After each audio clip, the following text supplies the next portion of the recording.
Now I'd like to do a little history of the difference between Judeans and Israelites, the Greek influence in the time of Christ. Now King Herod was an Edomite.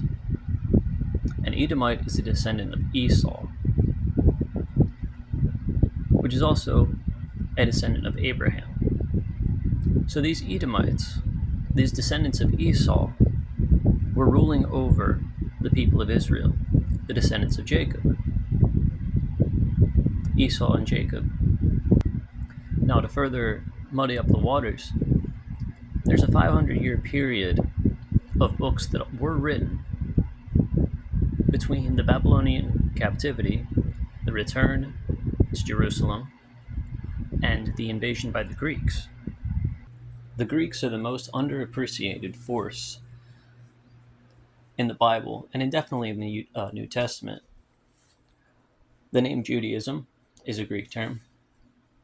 Any word that ends in ism is. The words Pharisee, Sanhedrin, synagogue, many words still used today, are not Hebrew at all. Now, in the book of the Maccabees, never made its way into the Bible, into canon. But the Greeks, under Alexander the Great, one of his lesser generals, I believe, invaded Jerusalem and sacrificed a pig on the altar in the temple in Jerusalem. The abomination of desolation. So you have at least four parties at work here. You have the Greek polytheists, you have the Romans, you have the Edomites, the descendants of Esau, and the descendants of Jacob. The descendants of Jacob being true Israel, the descendants of Edom being Judea. Now, I use Bible Gateway. Bible Gateway is a very useful tool if you know what to look for. And if you type in the word Jew, Jew, in Bible Gateway and search the Bible, you will find that it is never mentioned until the Babylonian captivity. Hebrew and Jew and Israelite have all been conflated into one term. But Judean means a person from Judea.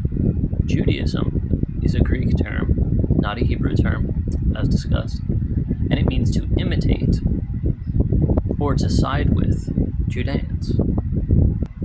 Now, Israel and Judah were divided from one another, 10 tribes in the north, 2 tribes in the south. Israel was taken captive by Nineveh, or rather, the Syrians. Now, what happened to these Israelites of the 10 tribes?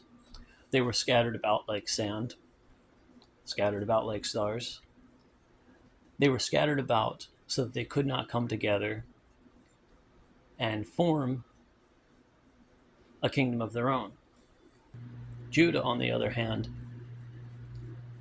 Judah and the neighboring tribes were all conquered at the same time by Babylon. So what Babylon did was, rather than scatter them everywhere so that they would have no relative power, so that they would be diluted, they did the exact opposite.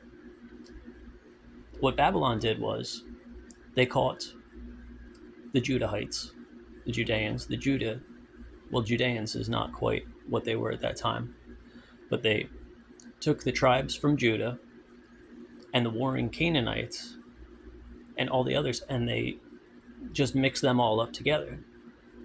So Israel was scattered, and Judah was bred with the other tribes.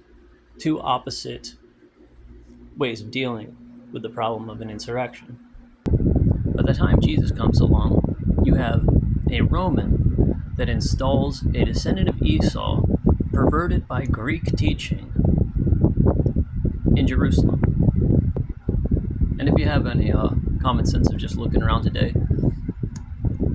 it is definitely a strategy of the enemy to muddle things up, to mix things together, to confuse things so that people cannot tell what is actually going on. So this confluence of Babylonian and Canaanite and Greece and Romans all mixing with the descendants of Israel from Judah become the Judeans. It was probably the most multicultural place on earth at the time. One could argue that Rome had a similar meeting of different cultures, but it was distinctly Roman in Rome. Whereas in Judea, it was just all these different factors coming together and trying to come just live together, conquer one another, establish rule. It was just a mess. It's very applicable to this day and age. Now, Jesus came along to precisely counteract the Babylonian element. The Talmud is Babylonian text.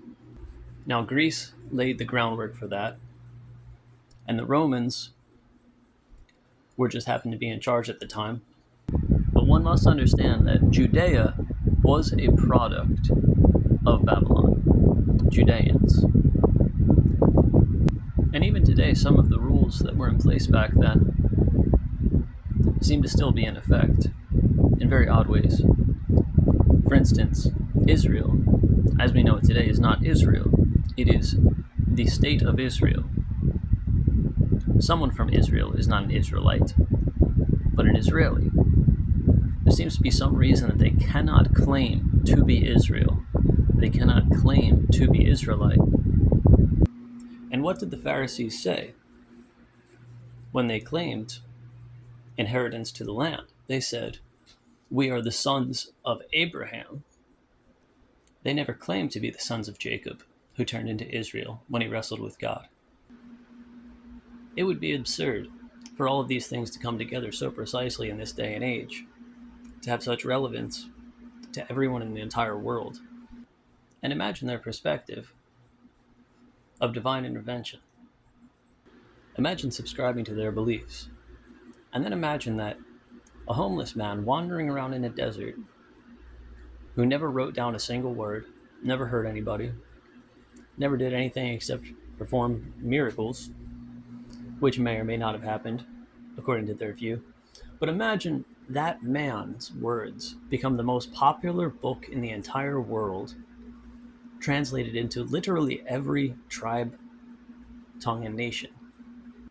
Imagine being an islander in French Polynesia, reading the New Testament and saying, "What on earth could this possibly have to do with me?"